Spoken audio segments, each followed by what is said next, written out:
Hello, I'm Andy Thompson, and today we're going to be discussing an ethnic conflict that is occurring in southern Sudan.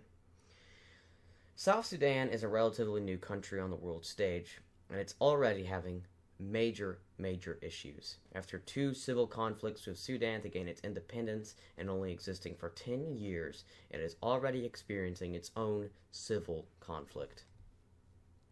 The conflict is between two ethnic groups, Badinka and Anur.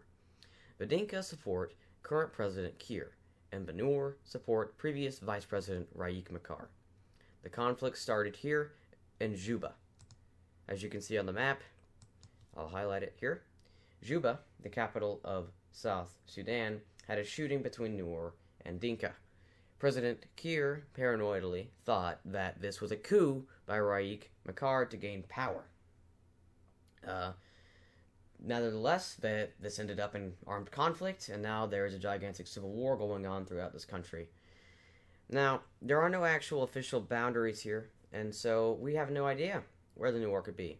However, there is a large distribution of the ethnic group here, and so we suspect that this is probably where their stronghold is, and that the most fiercest of fighting occurs right here, where there is a large distribution of Dinka and Nuer to fight each other.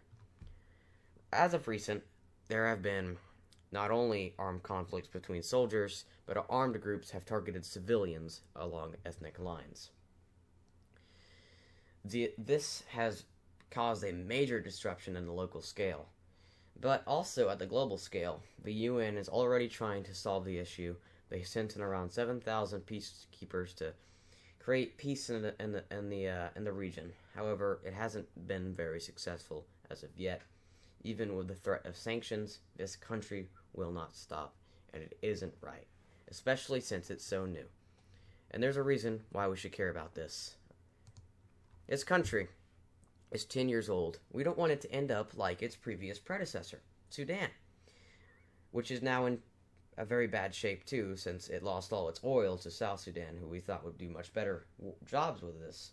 Now, the production level of oil at the current moment is at a very all-time low due to the armed conflict. But this isn't the only thing that's an all-time low. Food shortages throughout the country are at the highest. Violence has prevented farmers from planting or harvesting crops, causing food shortages nationwide. In July of 2014, the UN Security Council declared South Sudan's food crisis the worst in the world. It warned that some 4 million people could be affected and that 50,000 children could die of hunger. We should care, because there are 4 million people who are going to be malnourished from a single ethnic conflict.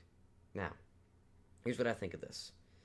I don't think that this ethnic conflict is at all worth it, and that at some point they need to sign a peace deal, because if they don't, the country that they are both fighting over, it's going to fall apart, whether they like it or not.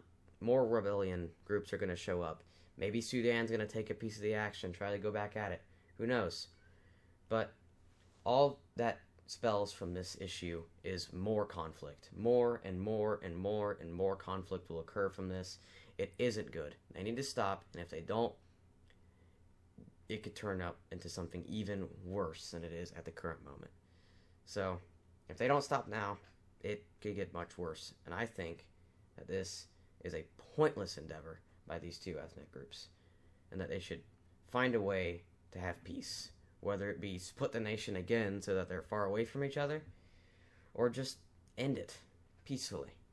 But whatever happens, I simply don't believe that the ethnic conflict should continue.